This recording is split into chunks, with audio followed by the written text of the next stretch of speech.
The snowstorm had turned everything white and dead. Trees stood like frozen bones. Wind howled like lost voices. Inside a broken metal hut on the edge of the wasteland, an alien mother held her child close. Her name was Leary. Her skin was pale blue and glowing softly, but that glow was fading fast. Her daughter Sarah was small, thin, and burning with fever. Leary had no food left, no fire, no hope. Her clothes were soaked with melted snow. Her hands were shaking. Her breath came out in weak clouds. She looked at her child, whose lips had turned a strange color. The child's body was cold. Her eyes stayed closed. Leary knew what she had to do. She slowly removed her outer layers. Her fingers were stiff. Her skin touched the icy air and stung like a blade. But she pressed her warm body against her daughter, wrapping Sarah in her arms. She whispered something soft in her own alien language. It was not a prayer. It was not a goodbye. It was a promise. If anyone lived, it would be her daughter. Her body began to lose heat. Her mind started to float. Snowflakes slipped in through the cracks in the ceiling. The roof groaned under the weight.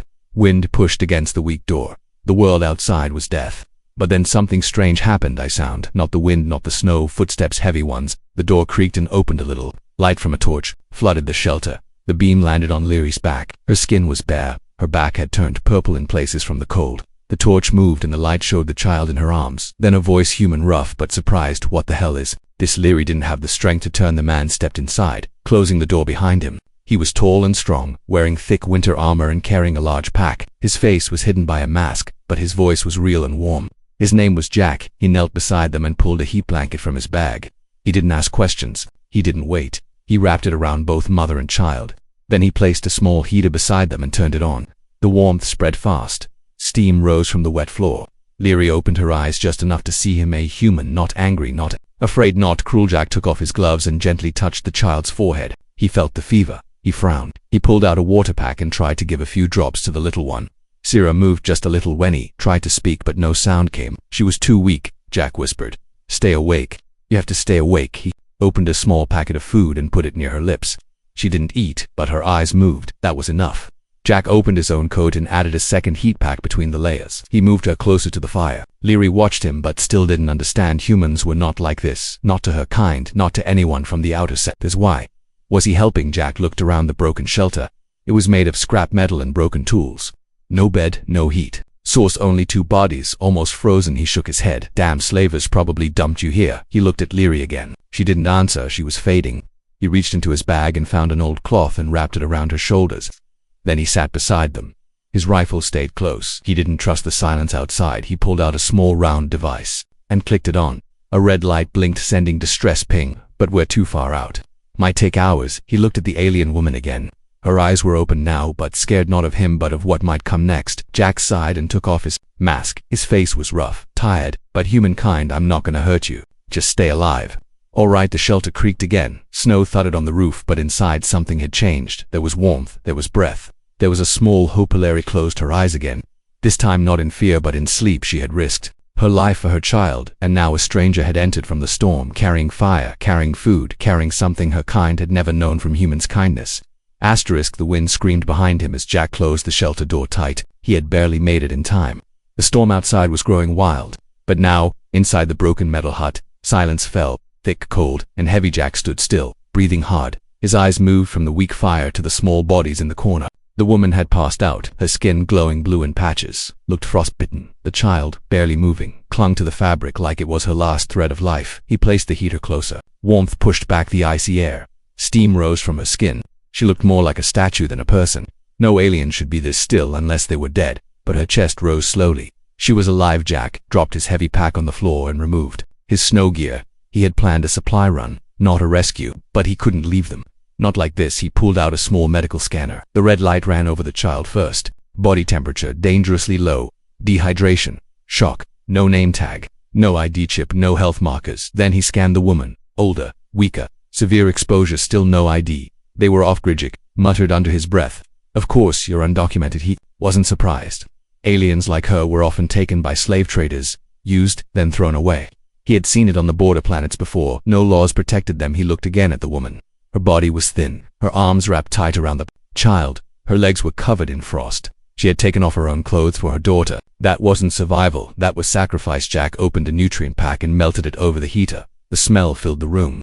Warm, rich, comforting. It stirred something inside the child. Her fingers twitched. Her eyes opened slightly, not fully, but enough. Jack leaned in. "Hey there, kid. You hungry?" No answer, but she moved her lips. Jack took a drop of the soup with a cloth and touched it to her tongue. She accepted it slowly, carefully. Her body still shook, but she was fighting. The woman moved to her fingers shifted. She turned her face toward Jack and blinked for a moment, just a second. Their eyes met. Jack didn't move, neither did she. Then her eyes closed again, still breathing, still alive. He reached into his pack again, this time pulling out a fresh thermal blanket. He placed it over both of them. The blanket was from his own camp kit, a rare one, built for 2-day storms. But he didn't care.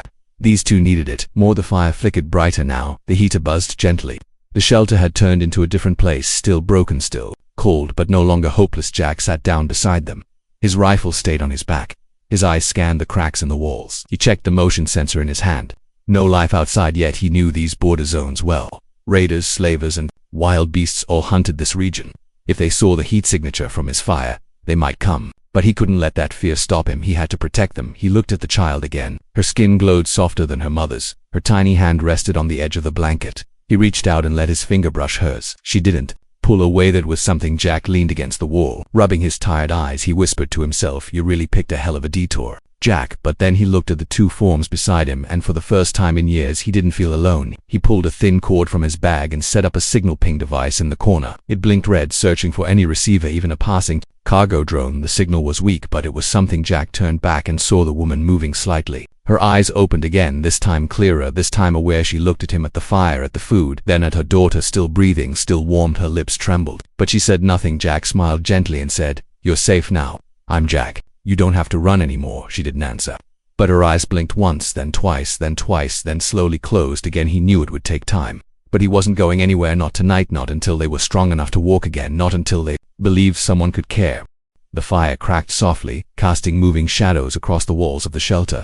The snow outside still howled, but it no longer reached them. Inside, the warmth pushed back the night. The air no longer froze breath into mist. The child, wrapped tightly in the human's thick blanket, slept soundly, her small chest rising and falling in peace. Larry woke. Her body hurt. Her skin burned in places and felt numb in others, but she was alive, and her daughter, still breathing beside her. Leary turned her head slightly and saw him, the human. He sat cross-legged by the fire, coat open, arms resting on his knees. He was watching the flames, but looked over when he noticed her move. His face was lined with age and battle, but his expression was calm, not threatening, not cruel. He smiled just a little and said, "Good, you're awake." Leary didn't respond. Her throat was dry, her lips cracked. She tried to sit up, but her body refused. He raised one hand quickly, not in anger, but to stop her gently. "Don't move too fast. You need rest. Both of you." He picked up a small thermal flask from beside the fire and poured warm liquid into a lid cup. He held it out toward her. No sudden movement, no force. Leary hesitated. Her eyes darted from him to the child, then back to the cup. She reached slowly, her fingers trembling. She took the cup. It was warm. She brought it to her lips and drank. The taste was strange, thick, savory, but it filled her with heat and strength. The man nodded, still watching her carefully. "I'm Jack. I found you last night." She stared, still silent. He continued, "Anyway, you were freezing. No clothes, your daughter, barely breathing. I wasn't sure if I'd be too late." Leary blinked. Her voice was soft, alien sounding, but her words were clear enough. "Why did you help us?" Jack didn't answer right away. He leaned back and looked at the fire because no one else would. Leary held the cup tighter. "Humans don't help my kind. Not without reason." Jack raised an eyebrow. "Maybe I'm not like the others." She said nothing. The fire cracked. Again the child stirred but didn't wake. Jack broke the silence. "What's her name?" Leary hesitated, then said softly, "Sarah." He nodded. "Pretty name. How long were you out here?" Leary looked at the wall past the fire as if the answer was buried deep in the snow. 3 nights. Maybe 4. We ran. Slavers chased us. The ice storm caught us. I thought we would die." Jack leaned forward. "I've seen what they do to your kind. I fought in the northern sectors during the border conflict. I saw things I never forgot." Leary's voice shook. "Then why are you here? Why help someone like me?" Jack didn't smile this time. He stared into the flames. "I lost someone to a little girl. She got sick. The system was slow. By the time help came, she was gone. No child should die waiting for help." The silence between them changed. It wasn't cold.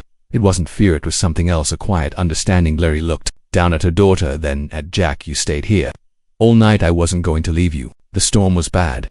You wouldn't have lasted another hour." Leary shifted slightly under the blanket. Her body still ached, but something warm was building inside her. Not just the fire, but something deeper. She looked at the small heat of the food, the care. She didn't know humans like this. Jack stood and moved to the side of the shelter. He checked a small device blinking on the ground. No signal yet. I tried to ping for help, but we're too deep in the zone. Might take a while. Leary frowned. What happens when someone hears it? Will they come for us? Or just for me? Jack turned. I don't know. But I'll deal with that when it happens. Right now, you need rest. And your daughter needs to eat something real. He opened a food pack and placed it over the heater. A rich scent filled the small room. Sarah began to stir again, her eyes opened. Halfway she saw Jack. She didn't cry. She didn't hit. Leary touched her child's face. Then looked at Jack. Thank you. Jack nodded. He didn't need more than that asterisk. The fire still burned low, yet steady orange light painted the rusty walls and warmed the air just enough to keep breath from turning into mist. Jack knelt beside a battered toolbox trying to fix the broken radio panel he had found under a bench. Every tick of his small wrench echoed in the tiny shelter like a drum of time. Running out behind him, Leary shifted under the thick blanket. For hours she had slept silent and still. Now she sat upright, arms around Sarah, who sucked slow mouthfuls of nutrient soup from a metal lid. Jack heard the blanket rustle and turned just as her eyes met his. They were clear at last, not clouded by fever, not dulled by fear. They shone like shards of blue crystal lit from within. She opened her mouth once, then closed it, as though words were knives that might cut her tongue. Jack set the panel aside and sat cross-legged a safe distance away, palms open to show he carried no threatler. He glanced at the door, then at the narrow window where snow whipped in white sheets across the wasteland. She took one breath, then another. Her voice finally rose, fragile but sharp. They left us to die. Jack said nothing. He let the words hang between them like frost on a wire. In that pause, the wind screamed across the roof and a metal hook outside rattled against the wall. Leary clutched the blanket tighter around Sarah. Slaver convoy crashed 3 days north. She spoke slowly, forcing each sentence forward without stopping. They saved the strong ones, the ones worth coin. The mothers and children were waste. We ran when night fell. Jack's jaw tightened. He had feared as much, but hearing it spoken twisted something in his chest. He nodded once, encouraging her to continue. We found this place, she said. No heat, no food, only walls that blocked the wind. I knew Sarah could not last. I used my body heat to keep her heart beating. Sarah looked up at her mother, a faint smile on thin lips. Jack saw a spark of life there, and it gave him a sliver of hope. He reached into his coat pocket and slid a ration bar across the floor toward Leary. She hesitated, then broke off a tiny piece and pressed it into Sarah's hand. The child chewed slowly, eyes half closed in contentment. Jack spoke at last. You are safe now, but the slavers may send trackers. Leary's gaze shot to the window. Again, I know their machines. They smell heat. They follow the youngest prints in the snow. Jack tapped the side of his rifle, leaning against the wall within easy reach. If they come, they will meet me first. Her eyes widened. You would fight for us? Jack did not answer with words. Instead, he reached under his jacket and pulled out a faded holo tag. A tiny image flickered to life, showing a laughing human girl, maybe 6 years old, hair tied with bright ribbon. He placed it between them and let Leary see. My daughter Mia, he said.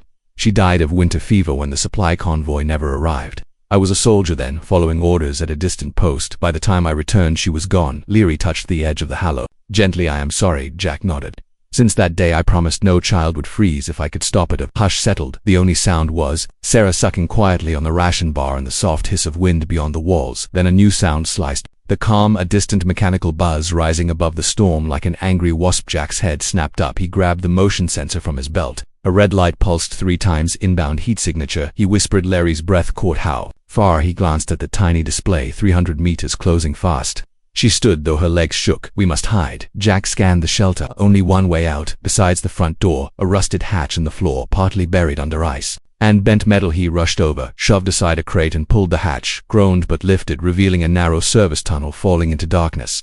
I spotted this earlier, he said. Leads to the old coolant pipes, maybe half a kilometer to the ridge. Leary gathered Sarah and edged toward the opening.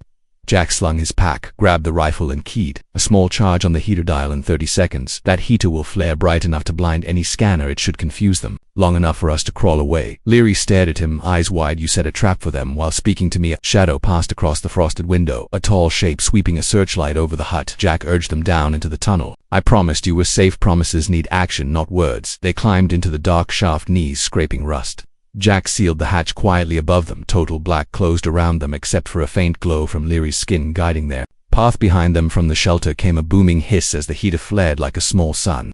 Metal walls rattled under sudden heat. Far above, the muffled roar of engines cut through the night, followed by angry, mechanical shrieks. Sarah whimpered. Leary hushed her, rocking gently even in the cramped tunnel. Jack crawled ahead, sweeping his rifle light across the ancient pipe curves. We keep moving, he said. Stay close, hold the pipes with one hand and don't let go. They crawled onward, deeper beneath the wasteland, while above predators circled an empty hut, now blazing like a beacon into the storm. Jack stopped crawling for a second and raised his hand behind them. The air was vibrating. The heat flare trap had gone off just minutes ago. But something had ignored it. Something was still coming. Leary held her daughter tightly. Both arms wrapped like a shield, Sarah whimpered against her chest, her glowing skin barely lighting the narrow tunnel. Jack's hand rested on the rifle slung across his back. He turned his head slightly and whispered, "Keep moving, no noise, stay against the wall." They crawled slowly through the old maintenance pipe. The metal floor was icy, slick with frost. Every inch forward scraped against rust and dust. Jack's light flickered but stayed on. He hated this kind of tunnel. Too tight to run, too dark to shoot properly, too perfect for an ambush. A second howl came from behind them, closer. Now clearer. Leary closed her eyes and mouthed a prayer in her native tongue. Even her people feared the things that hunted these zones, raiders, trackers, biomechs, but there were worse things, things created in labs, long destroyed, things that followed. Warmth, not life, that fed on breath and silence, and the scent of blood. Jack tapped the pipe wall twice. He had found something, a side shaft, narrow but tall enough for them to stand once inside. "This way," he said. "We hide here. If it passes us, we stay put." He helped Sarah through first, then Leary, then followed last, sealing the hatch quietly behind him. Inside, the shaft was pitch black. Only Sarah's faint glow kept them from being lost in it. They pressed their backs to the cold wall and listened. Silence. Then click, click, click. Something was walking through the tunnel they had just left. Its steps were wrong, not boots, not claws, more like bone on steel. It stopped. They held their breath. Even Sarah went still in her mother's arms. A long dragging sound followed, like a tail or a chain, then a hiss. It was smelling the air. Jack's hand gripped the rifle, but he didn't raise it. Firing in the tunnel would only tell it exactly where they were.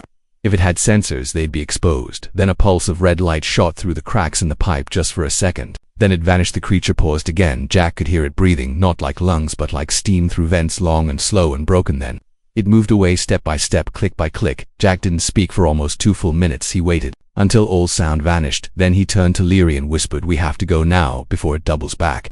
They exited the side shaft and returned to the main pipe. Jack moved faster this time. Every few meters, he scanned for new routes or exits. Tunnel curved left, then dipped downward. The air grew colder again. Finally, Jack spotted what he hoped for, a metal gate, old rust carpet, but leading to a ventilation pit that opened into the surface. He turned the latch. It resisted. He tried again. Leary stepped beside him. Together they pushed it, gave way with a snap, and opened to a vertical shaft leading upward. Light poured in from the top. Pale sunlight. The storm had passed. Jack climbed first, then pulled Sarah up. Then Lirithy emerged into a snowy basin near the edge of the ridge. The city lights were far in the distance, beyond the ruins, beyond the fences. Jack looked around. They were clear for now, but something in the wind felt wrong, like the storm had been hiding more than snow. Leary sat down in the snow, exhausted. Sarah curled up beside her, still cold, still weak, but alive. Jack paced in a circle, scanning the edge of the tree stand. He saw a black dot in the sky, low, flying slow, circular, a drone, and it was coming their way. Jack cursed under his breath. No time left. He turned to Leary. "Get up. We moved to the old rail line. Less than 2 clicks from here. There's a checkpoint. They might be dead, might be guarded. Either way, we can't stay here." Leary nodded. She lifted Sarah into her arms. Her legs shook, but she stood. Jack looked at both of them. He had started this to save a child from dying in the cold. Now he was walking into unknown danger. But not alone. He adjusted the rifle strap across his shoulder and led them toward the broken world ahead. The trees thinned as they moved forward. Jack kept to the shadows. His boots made almost no sound in the frost-covered grass behind him. Leary walked with her daughter in her arms, her steps shaky but determined. They had been walking for nearly an hour. The old drone had passed overhead and disappeared toward the storm. For now, there were no signs of machines, no slaver trails, no red lights. In the sky ahead stood the rusted bones of an old rail station. Half of it had collapsed. The other half still stood like a forgotten tower wrapped in vines and frost. Jack pointed. "That's it. Inside that station is a lift.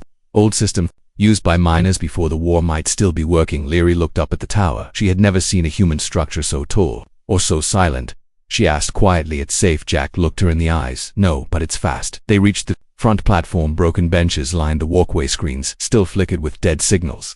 Jack pulled open a hatch in the wall and activated the lift terminal. It blinked green, still online. The lift doors opened with a soft metallic sound. Inside was a small chamber, enough space for 4 people. Jack stepped in. Sarah looked around with wide eyes, confused by the bright walls and blinking lights. Leary stepped inside next, but as soon as her foot touched the silver floor, the lights turned red. A loud beep echoed in the chamber. Jack turned quickly to the screen on the wall. Red letters flashed over and over. UNA Utah 2RZD bioform detected. Leary froze. Her arms tightened around her daughter. She stepped back, but the doors did not open. Jack punched the panel. No, no, no, come on, it's just a scanner. Stupid old tech." The computer repeated the warning, then began counting down. System lockdown in 109. HACK acted fast. He shoved his hand into his bag and pulled out his military ID chip. He slammed it against the override panel. "Come on, override. Confirm human ID. Jack Harlow, authorized companion." Travel now. The system paused, the red flashing slowed, then stopped. The screen turned yellow, then green. Override accepted. Lift unlocked. The doors closed. The chamber rumbled and began to rise. Jack fell against the wall, breathing hard. Leary looked at him with shock and confusion. You risked your record. That chip is your world pass. If they scan it later, they will know you helped me. Jack looked at her, not angry, not afraid. I know. The silence between them said more than words could. Leary leaned back against the wall. The hum of the lift filled the air. Sarah rested against her chest with her tiny hand holding a piece of Jack's scarf. Then, without warning, the lift stopped. The lights flickered. Jack's hand went to his rifle. The speaker buzzed. A voice came through, old, static-filled, but clear. This is Central. Outpost Bravo. Identify your passengers. Authorization requested for foreign species. Jack stared at the speaker.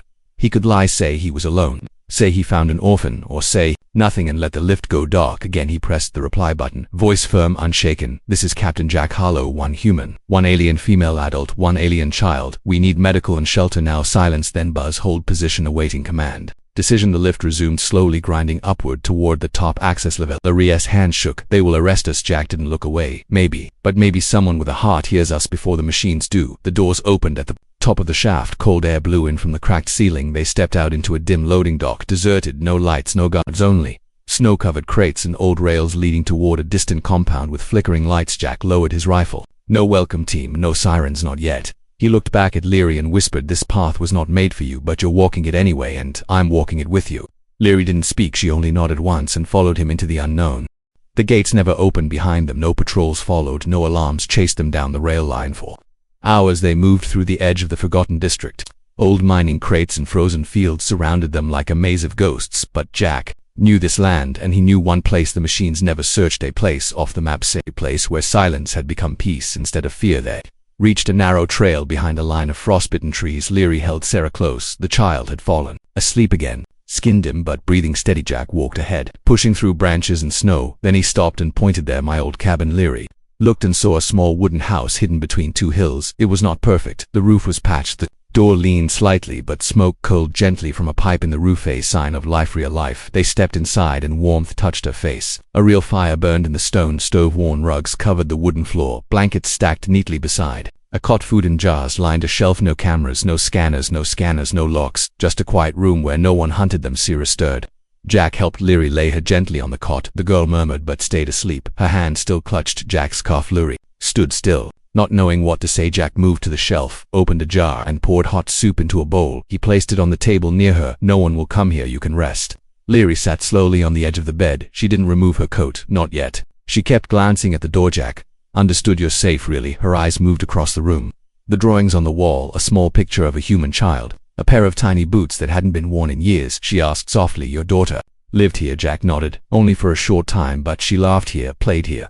This was the only place she called home. Leary looked down at her hands, thin, shaking, burned by cold and fear. For too long she spoke slowly. I was born in a cage, raised behind wires, moved from ship to ship, sold twice before I turned 20. Home to me was noise and numbers, chains and orders, walls that never meant warmth. She looked at Jack now, eyes full, voice trembling. This place, this cabin, it is small, but it feels like the biggest space I have ever stood in. Jack walked to the window and stared at the snowy field outside. Wind moved gently through the trees. Peaceful now, he said without turning. Home isn't always built with wood or stone. Sometimes it's just where someone finally says, stay. Leary closed her eyes for a moment, then slowly removed her coat. She folded it carefully and placed it on the chair. The weight on her shoulders felt lighter. Sarah turned on the cot and pulled a blanket over herself. For once she didn't cry in her sleep that night. They shared a meal. Leary sat at the table and ate slowly. Jack showed her how to use the old heater panel and the water pump. Sarah woke in the middle of the night asking for her mother, but when she saw Jack sitting nearby, watching the window with his rifle across his lap, she smiled once, then fell asleep again. This passed. Jack fixed the radio but never turned it on. He didn't want to signal the world out. Leary cleaned the cabin, tended to the fire, helped Sir walk again. No one said the word family, but it grew between them anyway. One morning Jack found an envelope at the edge of the woods. It had the stamp of the Central Authority, a bounty offer, clear proof someone knew about the alien woman and her child. Paper said deliver them, earn passage back into the city. Jack looked at it for a long time, then ripped it in half and tossed it into the fire. Leary stood nearby watching silently. She didn't ask what it was. She didn't need to. Jack turned to her. You're not a problem, you're not a prisoner, you're just someone who needed help, and I'm glad I was the one who found you. Leary stepped forward, took his hand, and for the first time in her life said a word she had never used before, home.